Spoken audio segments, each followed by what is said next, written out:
Hello. I'm very happy to be here with you today. And actually, I would like to thank Frank for the presentation before, wonderful presentation, which taught us about biotechnologies disrupting the sector. And I'm actually going to expand on one of the techniques that mentioned in the previous presentation, which is the genetic engineering of cannabis and what are the implications for cannabis plants of the future. So before we start, I'm Ying. I'm the co-founder and CEO of Plantik Biosciences, and we are a agricultural biotechnology company founded in France in 2019. And we have today R&D activities in Switzerland and Ireland mainly. And the mission of Plantik is really to accelerate the development of more versatile, sustainable, and resilient plants, and unleash the full biodiversity of the plants. And how we do that is especially by adopting genetic engineering of the plants. So before we talk about cannabis plants of the future, I would like to draw your attention to cannabis plants of today from more a variety and scientific development point of view. So a few fun facts. The first one is that it is estimated that there are around 1,000 varieties in the world of cannabis, and this represents less than 5% available varieties compared to a modern crop, for example, tomato or rice, or a much bigger crop. And we're talking about stabilized industrial varieties that people all have access to, so not the varieties a breeder holds in his own private seed bank. And the second fun fact is that 85% of all the applications for cannabis sativa varieties in the CPVO register, that is the Community Plant Variety Office, so the European register for all new plant varieties protected by the plant breeders' rights, are all made since 2018, so in the last 3 years. And by the way, we have to date 315 total varieties. And the third one is that the first reference genome for cannabis was actually only proposed early last year. So we're super early in understanding this plant from a genomics point of view. So what are those facts telling us? I hope they were fun. So when we say cannabis is 80 years behind all other plants, it's quite true, because from a scientific development and research point of view, this plant has been ignored for so long. So our understanding of the plant and the genetics are really, really lagged behind. This is from the lack of good varieties to choose from, or people have access to, and also from what we showed at a genomics level. But this kind of unfortunate situation actually can be turned into opportunities, and this is why people are creating more varieties in the past few years, really. Yeah, a few years, really. And how do we create more varieties? Well, by using the most ancient art of engineering plants, which is plant breeding. So plant breeding is really the practice of creating plants, selecting plants that are more useful to humans. And this has contributed to practically all the vegetables and fruits we consume today, and by the way, also animals. So in a way, in a sense, we have been engineering plants all the time, and this is a practice that really dates back to the beginning of agriculture. And since we have come to understand the genetic variability in plants, which creates all the variations of trait in plants, we started to use crossbreeding. So, taking one plant and another, and you cross them to look for the traits you want. And later on, we started mutation breeding, which is using mutagenesis to create random mutations in plants and try to then single them out. And then we started genetic modification. So this is usually by taking a foreign gene from, for example, bacteria, and insert it into the plant so you can obtain traits that will never occur in nature. And then later on, from the 2000s, we become more intelligent using molecular breeding. So we develop DNA markers, and then from more recently, precision breeding. For example, genomic engineering. So all this you might have a question in mind, which is, well, how long does it take? Because as we know, we are missing a lot of good, stable industrial varieties for this plant. So time seems to be essential here. So if we use conventional crossbreeding, it is common that it takes a decade, or if we're speaking about multiple traits in a plant, it's not unusual that it takes more than 1 or 2 decades. Actually, from a quick calculation we did before, if we want to catch up with the last 5%, it will take 150 years combined to catch up with that using conventional breeding. And the GMO breeding, well, it still takes pretty long, especially because of the regulatory steps that a company needs to go through for putting the plant into the market. And the current genome editing techniques, which is the kind of the focus of my presentation today, cuts that timeline into half. And there are a lot of advances being made so that we can be even much faster than the timeline here. We are really at the beginning of genome editing, almost in the industrial sense of application. And this is, by the way, also what Plantik is doing. So genome editing very quickly. What is it? I'm taking this wonderful diagram from Marijuana Business Daily, actually, to explain, well, this is for cannabis, but also it actually works in pretty any other sense. So the first step is that we need to find a target. So we need to find a target in the genome that we think are linked to the specific traits in the plant. And once we establish that target, we design a construct. Having the target and an enzyme that will drive the construct to the location of the genome to make the edit. So the enzyme that is most popular now is Cas9. So the system is called CRISPR-Cas9.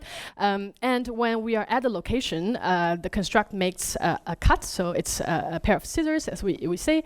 It cuts the section of the DNA that we decided, it's in link. And after that, either the DNA repairs itself, it kind of joins itself, or we could actually insert a piece of DNA from another location in the genome of the same plant to make the change that we want.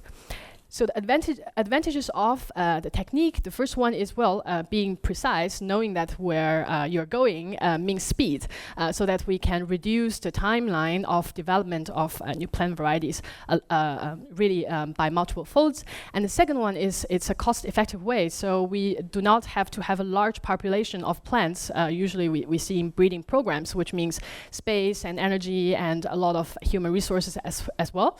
And the third one, maybe also a super important point, is that we have no foreign DNA in the organism. What does that mean? I will show you a map later. Is that actually in a lot of jurisdictions, regulators are regulating those plants differently from GMO plants, because we're talking about results that can be achieved by conventional breeding. Also, if we're patient enough, by natural mutation, maybe wait 100 years, in nature it can happen. So the plant actually is the same coming from any conventional breeding program, and this sets it apart from GMO plants, because that's a plant you will or animal that you will never obtain by natural mutation or conventional breeding means. So actually the two inventors of CRISPR-Cas9 system have been awarded last year the Nobel Prize in Chemistry, so super happy for that.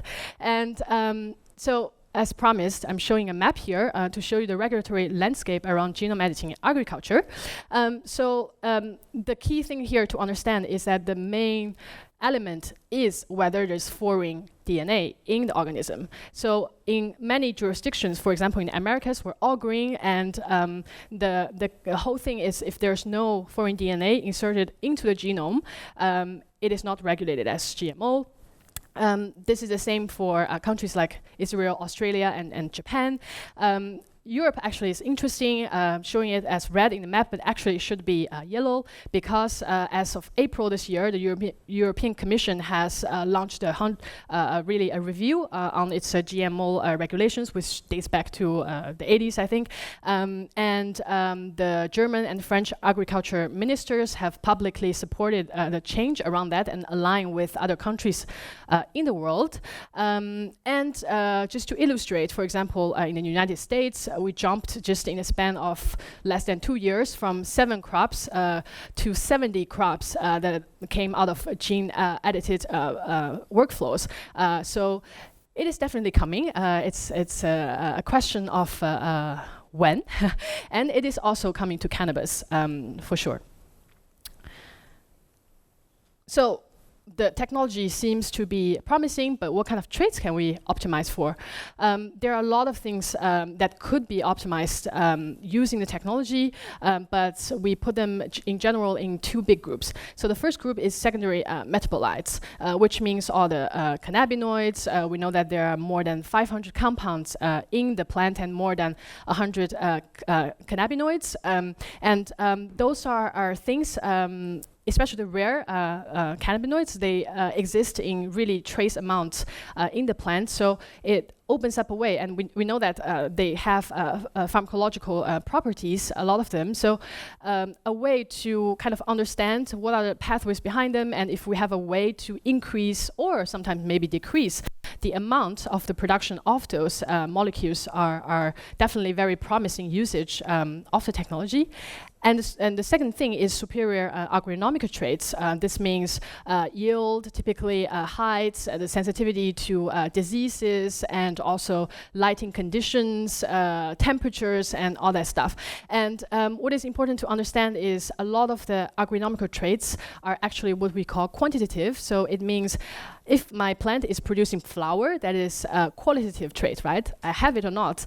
Quantitative means how many flowers is my plant producing. And so far, genome editing has really been used to knock out genes.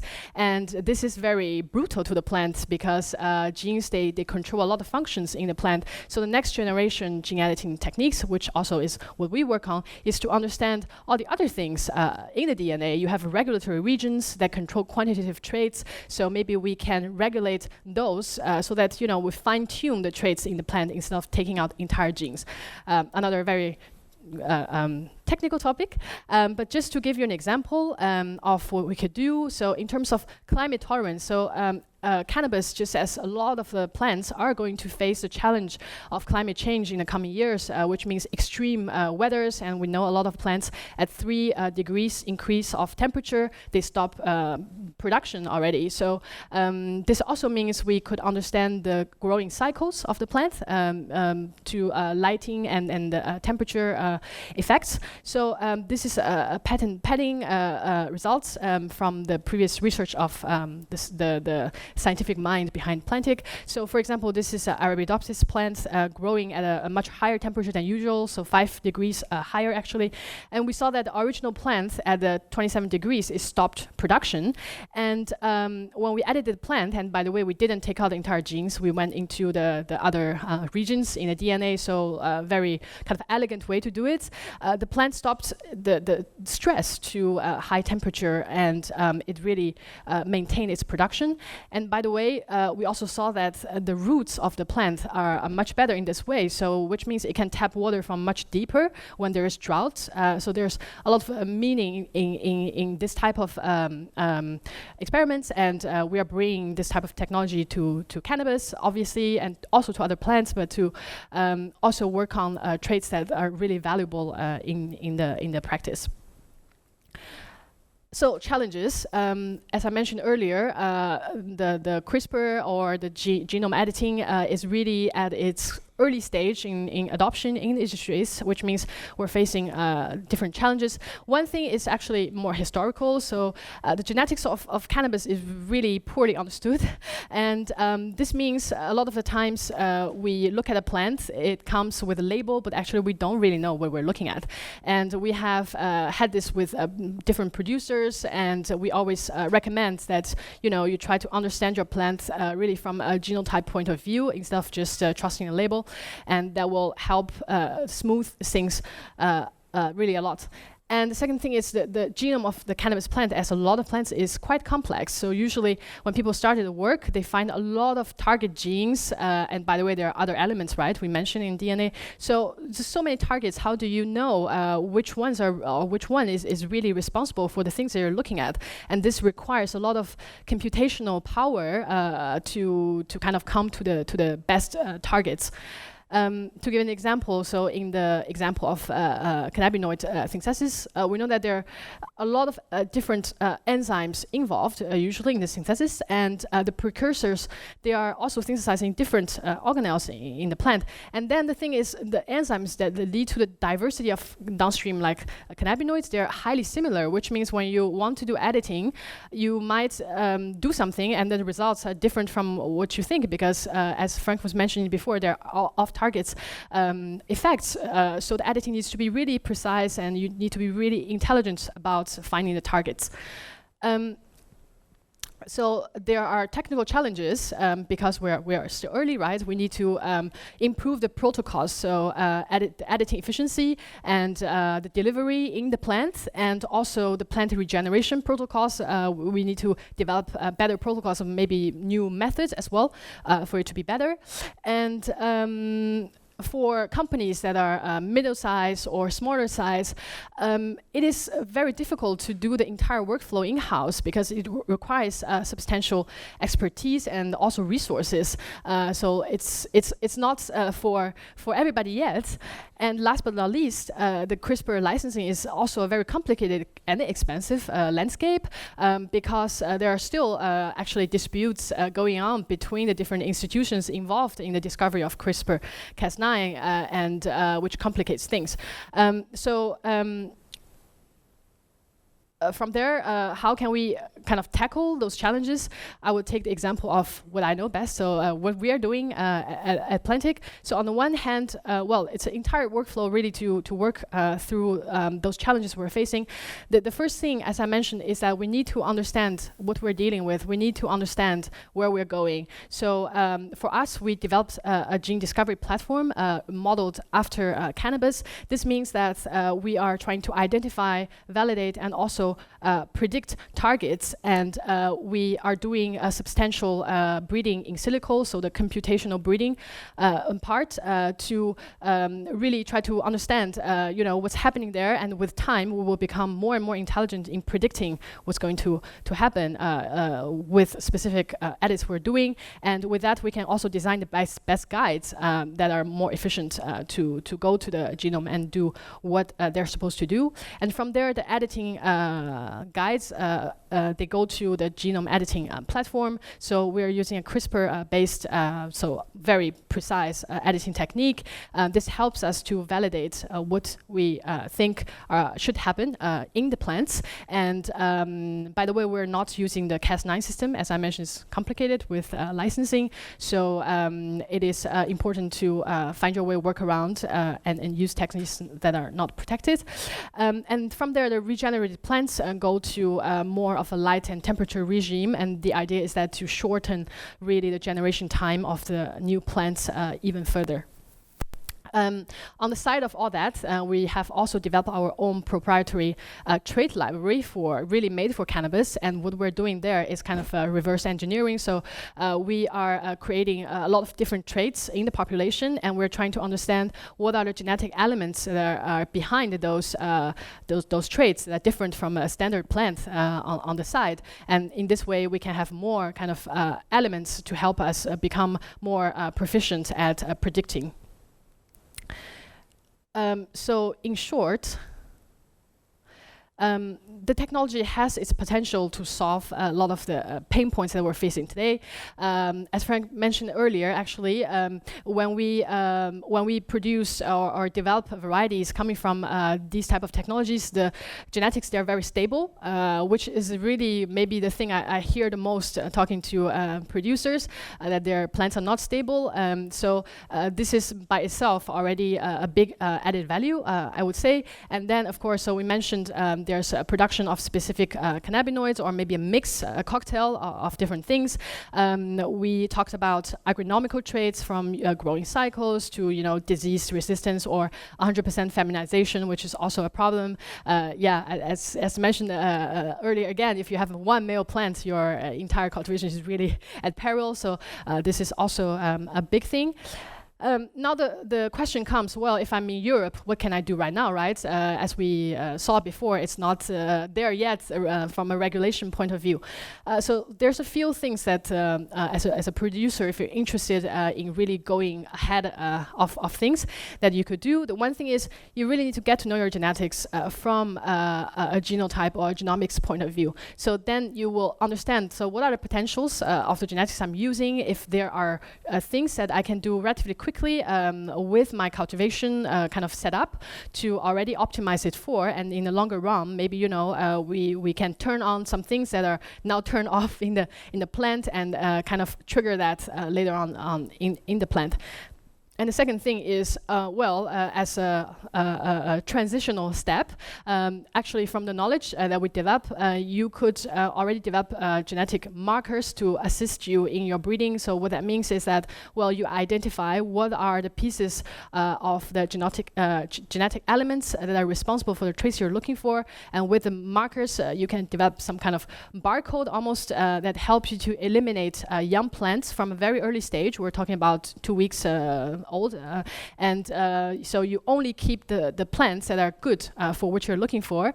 This means you save space, you save time and energy, obviously, to achieve the results. So this is less fast than the entire workflow, but it's a good workaround for the time being.